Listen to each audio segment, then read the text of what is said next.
Assalamualaikum warahmatullahi wabarakatuh. Salam sejahtera untuk kita semua. Salam hormat saya pada Bapak dosen pengampu mata kuliah Hukum Diplomatik dan Konsuler, yaitu Bapak Dr. Muhammad Rizal SH, MH, CSH, CFLS, serta para pemirsa yang budiman.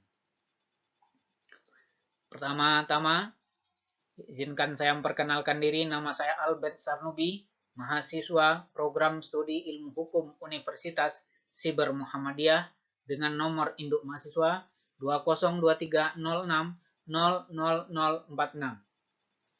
Pada kesempatan yang berbahagia ini, saya akan mencoba menyampaikan presentasi akademis yang berjudul Pelanggaran Azas Inviolabilitas Kedutaan Besar dalam Hukum Diplomatik Kontemporer. Dengan analisis kasus yaitu penyerbuan Kedutaan Besar Meksiko di Quito oleh Ekuador pada tahun 2024. Pemirsa yang budiman yang saya hormati, hukum diplomatik merupakan salah satu pilar fundamental dalam tatanan hubungan internasional modern. Selama berabad-abad, prinsip inviolabilitas atau ketidak dapat diganggu gugatannya premis diplomatik telah menjadi norma yang diakui secara universal oleh masyarakat bangsa-bangsa. Konsep kekebalan diplomatik telah mengalami evolusi yang signifikan sejak pembentukan institusi diplomatik permanen pada abad ke-15. Namun, peristiwa yang terjadi pada tanggal 5 April 2024 mengguncang fondasi hukum diplomatik internasional, di mana Kedutaan Besar Meksiko di Quito diserbu oleh polisi dan pasukan militer Ekuador. Dan peristiwa ini dikecam oleh Meksiko, serta banyak negara lainnya sebagai pelanggaran terhadap Konvensi Wina tahun 1961 tentang hubungan diplomatik dan Konvensi Ciracas 1954 tentang suaka diplomatik. Peristiwa ini bukanlah insiden yang berdiri sendiri. Ini tahun 2024 menyoroti pelanggaran terbaru terhadap kekebalan diplomatik, termasuk pengeboman Kedutaan Besar Iran di Damaskus dan intrusi polisi Ekuador ke Kedutaan Besar Meksiko yang menimbulkan kekhawatiran terhadap erosi norma-norma diplomatik. Insiden ini mencerminkan pengabaian terhadap Konvensi Wina dan menimbulkan resiko signifikan bagi diplomasi internasional.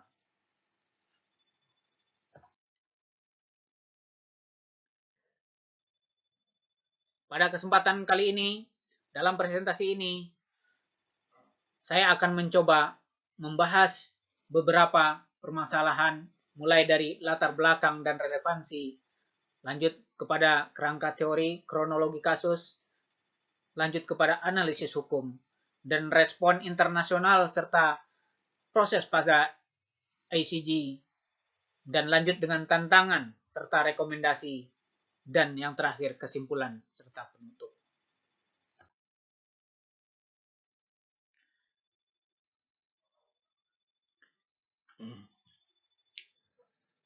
Mengapa topik ini penting untuk kita bahas? Karena hukum diplomatik adalah hukum internasional. Inviolabilitas premis diplomatik telah menjadi norma konsolidasi sejak era modern. Pada 5 April 2024, aparat Ekuador memasuki Kedutaan Meksiko di Quito dan menangkap Jorge Glass, peristiwa yang digolongkan banyak pihak sebagai pelanggaran serius terhadap Konvensi Wina 1961 dan norma suaka politik. Peristiwa ini menimbulkan pertanyaan mendesak tentang batas-batas kedaulatan nasional versus kewajiban internasional untuk melindungi hak diplomatik.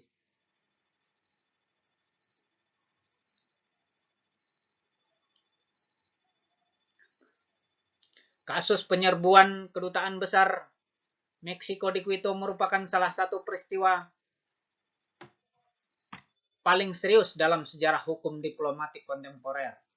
Pengadilan Tinggi PBB bahkan menyatakan bahwa penyerbuan Ekuador terhadap kedutaan Meksiko pada awal April 2024 telah melewati batas dan menetapkan presiden berbahaya bagi hubungan diplomatik global.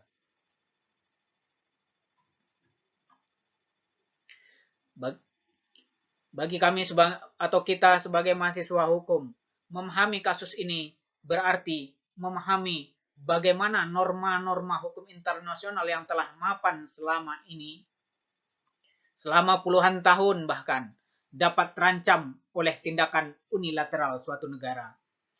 Dan bagaimana komunitas internasional merespon ancaman tersebut demi menjaga ketertiban hubungan antar negara.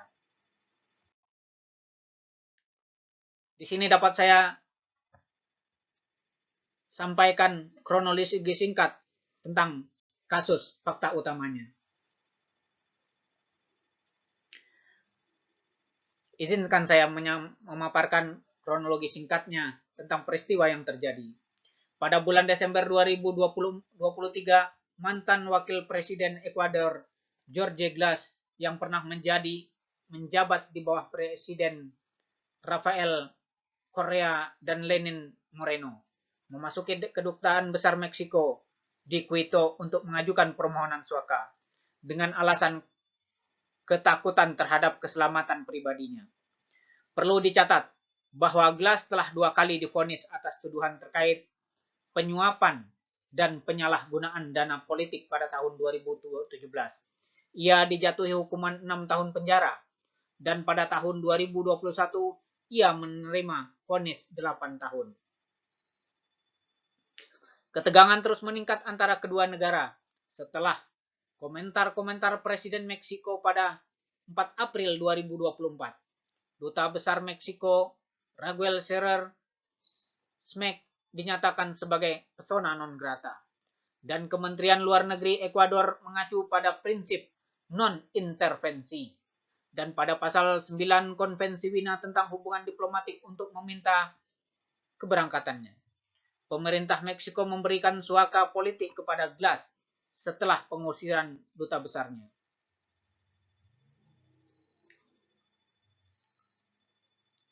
Presiden Ekuador, Daniel Noboa, menegaskan kembali bahwa ia tidak akan mengeluarkan safeguards yang diperlukan agar Glass dapat meninggalkan negara tersebut. Kemudian, terjadilah peristiwa yang mengguncang dunia politik. Sekitar pukul 22.00 pada tanggal 5 April, pasukan elit polisi nasional Ekuador memaksa masuk ke kedutaan besar tersebut dengan menangkap Glass. Tepat sebelum operasi ini terjadi pula pelanggaran-pelanggaran lain terhadap kedutaan dan stafnya. Di antaranya, wakil kepala misi diserang secara kasar ketika ia berusaha menghentikan agen-agen Ekuador yang menyerbu.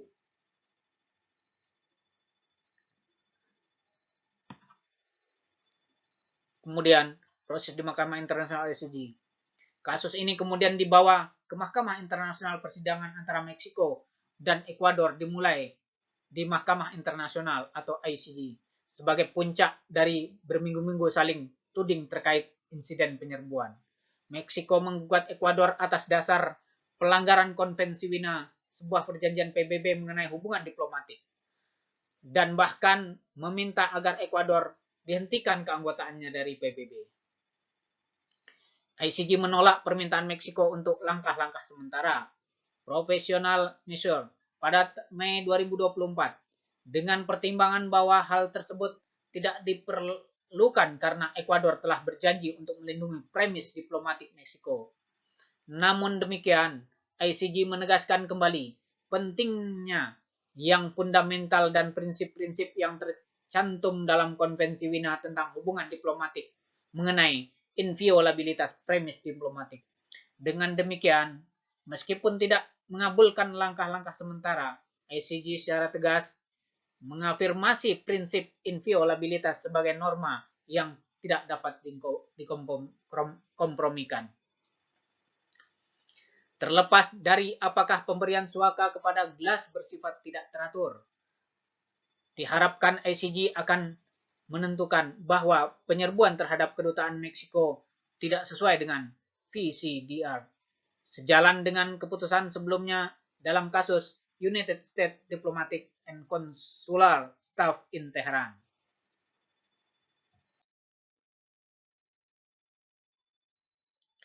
Di mana pada prinsipnya inviolabilitas merupakan dalam hukum diplomatik, prinsip-prinsip ini adalah prinsip-prinsip yang harus dijunjung tinggi. Prinsip inviolabilitas dalam hukum politik. Pemirsa yang saya hormati, sebelum masuk ke analisis kasus,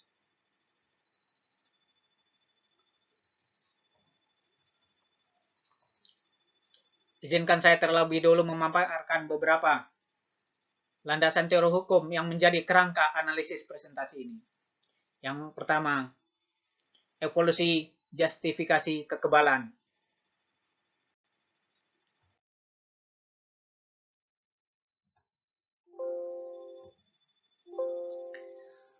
Evolusi justifikasi kekebalan diplomatik, yaitu kekebalan diplomatik memiliki akar historis yang sangat panjang.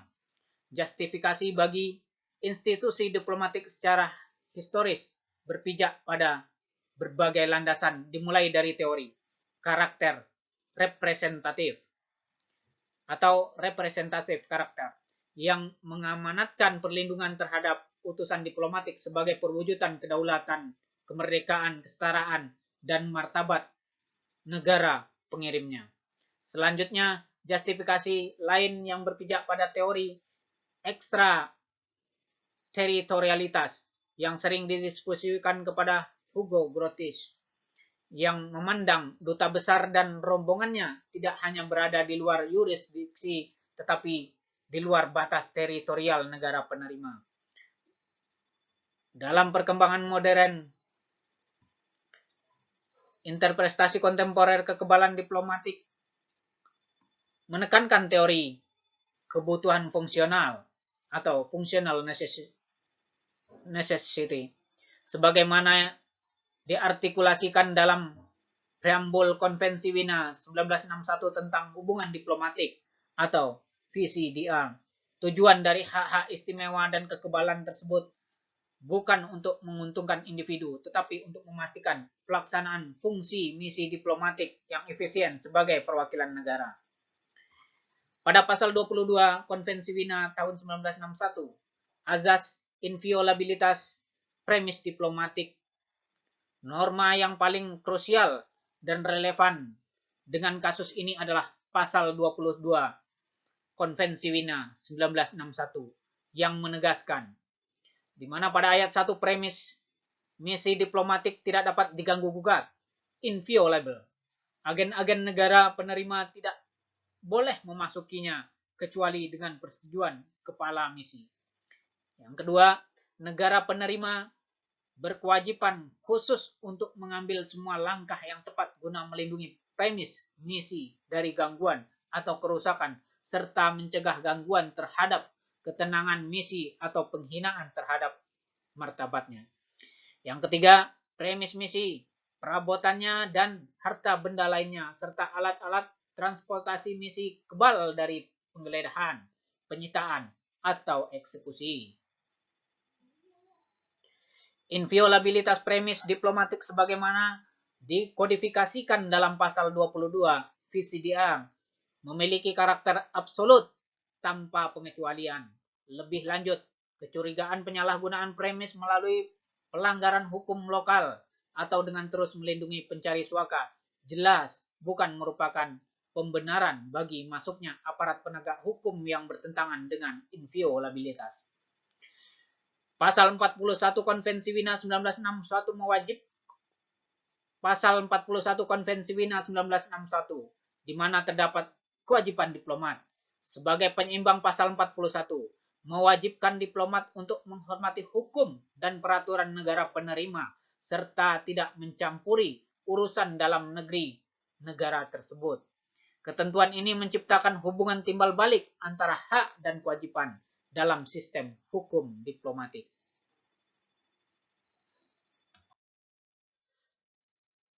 Nah, selanjutnya kita masuk kepada analisis hukum. pelanggaran terhadap Konvensi Wina tahun 1961 dari perspektif hukum diplomatik.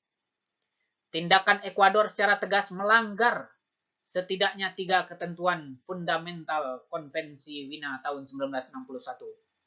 Yang pertama, pelanggaran pasal 22 ayat 1 tentang inviolabilitas premis diplomatik.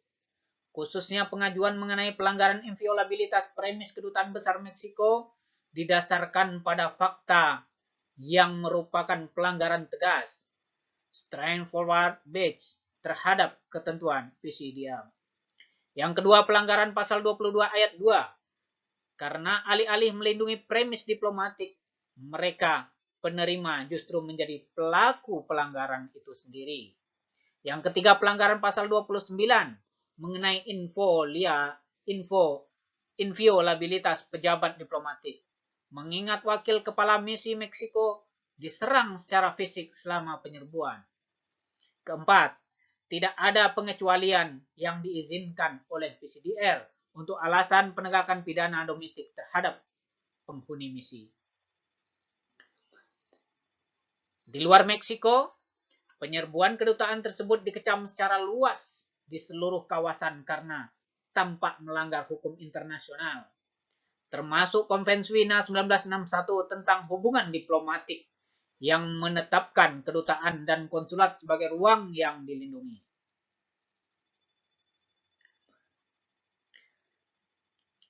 Di sini terdapat pula beberapa pendapat ahli dan perbandingan kasus yang dapat dipaparkan. Yang pertama, Cornelio Brojola, seorang profesor di bidang studi diplomatik di Universitas Oxford dan kepala Oxford Digital Diplomacy Research Group yang juga menjabat sebagai Faculty Fellow di Center on Public Democracy di USC, telah memberikan analisis mendalam mengenai bagaimana insiden-insiden seperti ini mengancam norma-norma diplomatik yang telah mapan. Dewan Keamanan PBB bersikeras mempertahankan perlindungan diplomatik bersama dengan keputusan Mahkamah Internasional untuk mengadili kasus Meksiko terhadap Ekuador, yang merupakan tanda-tanda menjanjikan bahwa pelanggaran hukum diplomatik ditanggapi secara serius oleh komunitas internasional. Dan yang selanjutnya kita melihat respon dari komunitas internasional, termasuk respon dari internasional di Mahkamah Internasional, serta proses-prosesnya, di mana respon global terhadap insiden ini sangat kuat dan hampir bulat atas permintaan delegasi Kolombia dan Ekuador. Dewan Tetap Organisasi Negara-Negara Amerika atau OAS mengadakan pertemuan pada 9 dan 10 April untuk membahas penyerbuan dan implikasinya. Pada 10 April dengan suara yang hampir bulat, Dewan tetap mengadopsi resolusi yang dengan keras mengutuk instruksi ke dalam premis Kedutaan Besar Meksiko di Ekuador dan tindakan kekerasan terhadap kesejahteraan dan martabat personel diplomatik misi. Negara-negara seperti Argentina, Bolivia, Brazil, Chili, Kolombia, Kuba, Peru, Uruguay, dan Venezuela juga mengecam penyerbuan tersebut. Nicaragua bahkan memutuskan hubungan diplomatiknya dengan Ekuador sebagai solidaritas terhadap Meksiko. Departemen Luar Negeri Amerika Serikat juga menyatakan menanggapi sangat serius kewajiban negara-negara tuan rumah berdasarkan hukum internasional untuk menghormati inviolabilitas misi diplomatik. Di mana perbandingan kasus lain, peristiwa terjadi dalam ruang hampa historis pada tanggal 1 April 2024. Pasukan Israel diduga melancarkan serangan udara terhadap fasilitas di komplek Kedutaan Besar Iran di Damaskus. Dalam insiden terpisah pada 5 April, otorita Ekuador melanggar Kedutaan Besar Meksiko di Quito. Presiden-presiden kontemporer lainnya meliputi penggeledahan Kedutaan Besar Irak di Islamabad pada tahun 1973, krisis penyanderaan Iran pada 1979, dan pengoboman Kedutaan Besar Tiongkok di Beograd oleh AS pada 1999. Kasus yang paling relevan untuk dijadikan presiden hukum adalah kasus staf diplomatik dan konsuler Amerika Serikat di Tehran pada tahun 1980. Di mana ICJ memutuskan bahwa tindakan Iran melanggar kewajiban internasional berdasarkan Konvensi Wina 1961 dan 1963. Di sini tantangan kontemporer dan rekomendasinya. Tantangan kontemporernya, pembelaan Ekuador menunjukkan adanya ketegangan antara norma diplomatik internasional dan tantangan kontemporer.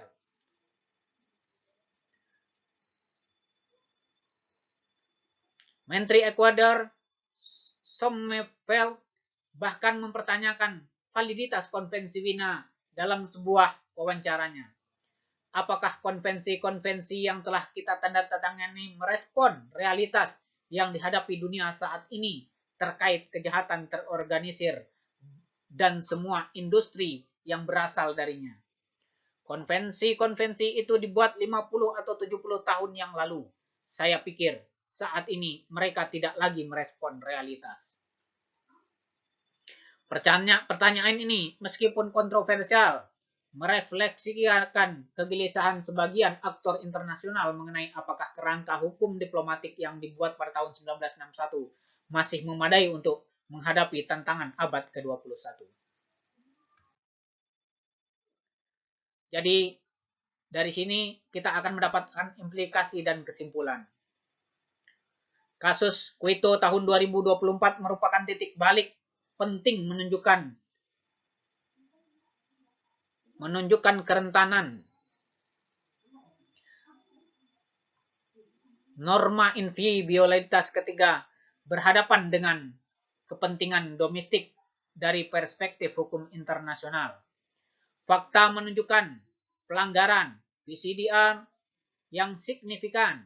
Putusan ICJ nantinya berpotensi mempertegas atau mengubah praktik penegakan norma diplomatik. Bagi mahasiswa dan praktisi penting memahami keseimbangan norma, kedaulatan, penegakan hukum, dan memperkuat instrumen pencegahan. Implikasi bagi reformasi hukum diplomatik. Kasus ini memiliki implikasi yang luas bagi masa depan hukum diplomatik. Kasus ini secara kritis menguji keseimbangan antara hak istimewa diplomatik dan akuntabilitas, mengeksplorasi penyalahgunaan kekebalan, dan mendorong reformasi untuk memastikan keadilan sambil mempertahankan prinsip-prinsip inti hubungan diplomatik.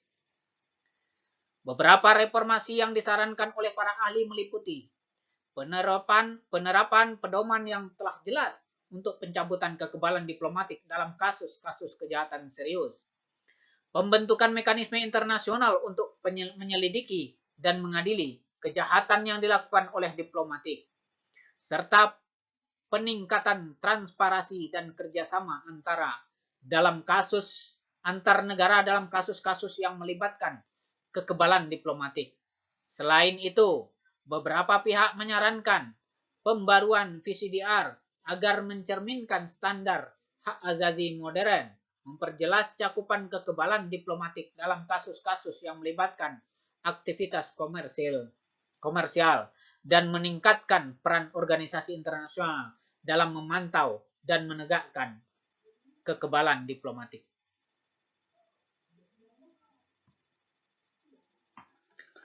Hadirin yang saya hormati, berdasarkan analisis yang telah saya paparkan, saya menarik beberapa kesimpulan penting. Yang pertama, penyerbuan Kedutaan Besar Meksiko di Quito oleh aparat keamanan Ekuador pada 5 April tahun 2024 merupakan pelanggaran nyata dan tegas terhadap prinsip inviolabilitas premis diplomatik sebagaimana diatur dalam pasal 22 Konvensi Wina tahun 1961 tentang hubungan diplomatik. Inviolabilitas premis diplomatik bersifat absolut tanpa pengecualian. Bahkan dalam situasi di mana negara penerima menduga adanya penyalahgunaan premis diplomatik. Yang kedua, respon komunitas internasional baik melalui OAS, negara-negara kawasan, maupun ICG menunjukkan bahwa masyarakat internasional masih menjunjung tinggi prinsip-prinsip yang tertanam dalam Konvensi Wina. ICG sendiri telah menegaskan kembali pentingnya yang fundamental dari prinsip-prinsip yang tercantum dalam Konvensi Wina tentang hubungan diplomatik mengenai inviolabilitas premis diplomatik. Ketiga, meskipun demikian, kasus ini juga menyingkap tantangan kontemporer yang nyata. Bagaimana menyeimbangkan asas inviolabilitas diplomatik yang bersifat absolut dengan kebutuhan akuntabilitas, pemberantasan korupsi, dan penegakan hukum domestik. Tantangan ini tidak dapat diabaikan, namun jawabannya bukan melalui tindakan unilateral yang melanggar hukum internasional, melainkan reformasi dan dialog multilateral. Yang keempat, kasus ini menegaskan bahwa hukum diplomatik bukanlah artefak sejarah belaka, melainkan instrumen hukum yang hidup, living instrument, yang harus terus dijaga relevansinya melalui penafsiran progresif dan jika diperlukan, pembaharuan normatif.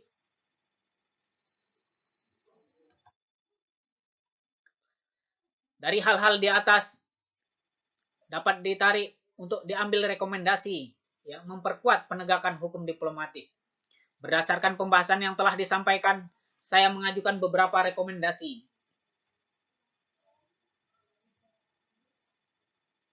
Yang pertama, komunitas internasional perlu memperkuat mekanisme penegakan hukum diplomatik melalui lembaga-lembaga multilateral seperti PBB, ICG, dan organisasi-organisasi regional, sehingga pelanggaran terhadap Konvensi Wina tidak hanya dapat kecaman moral, tetapi juga konsekuensi hukum nyata. Yang kedua, negara-negara perlu mempertimbangkan pembentukan protokol tambahan atau optional protokol Konvensi Wina tahun 1961 yang secara spesifik mengatur mekanisme penyelesaian sengketa terkait penyalahgunaan premis diplomatik, termasuk penyalahgunaan hak suaka diplomatik tanpa mengorbankan prinsip inviolabilitas. Yang ketiga, perlu dikembangkan panduan praktis, best practice, bagi negara-negara dalam menangani situasi di mana terjadi ketegangan antara kewajiban diplomatik dan kepentingan penegakan hukum domestik.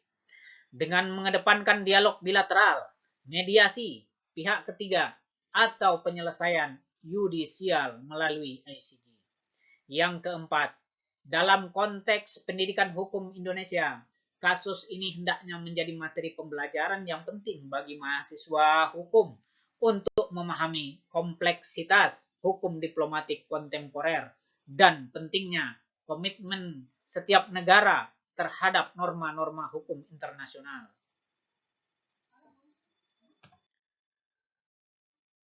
Demikianlah presentasi yang dapat saya sampaikan. Saya menyadari sepenuhnya bahwa masih terdapat banyak aspek yang dapat dieksplorasi lanjut dari kasus ini, dan analisis yang saya sajikan tentu masih memerlukan penyempurnaan. Namun saya berharap presentasi ini dapat memberikan kontribusi sekecil apapun bagi pemahaman kita bersama mengenai tantangan dan peluang kontemporer dalam hukum diplomatik konsuler. Saya mengucapkan terima kasih yang sebesar-besarnya kepada Bapak dosen atas bimbingan dan arahan selama ini yang telah diberikan, serta kepada seluruh pemirsa atas perhatian dan kesediaan menyimak presentasi ini. Jika terdapat kekeliruan saya dalam penyampaian presentasi ini, hal tersebut semata-mata datang dari keterbatasan saya sebagai manusia yang masih terus belajar, dan kebenaran hanya milik Allah yang Maha Esa. Wallahu a'lam bishawab. Wassalamualaikum warahmatullahi wabarakatuh.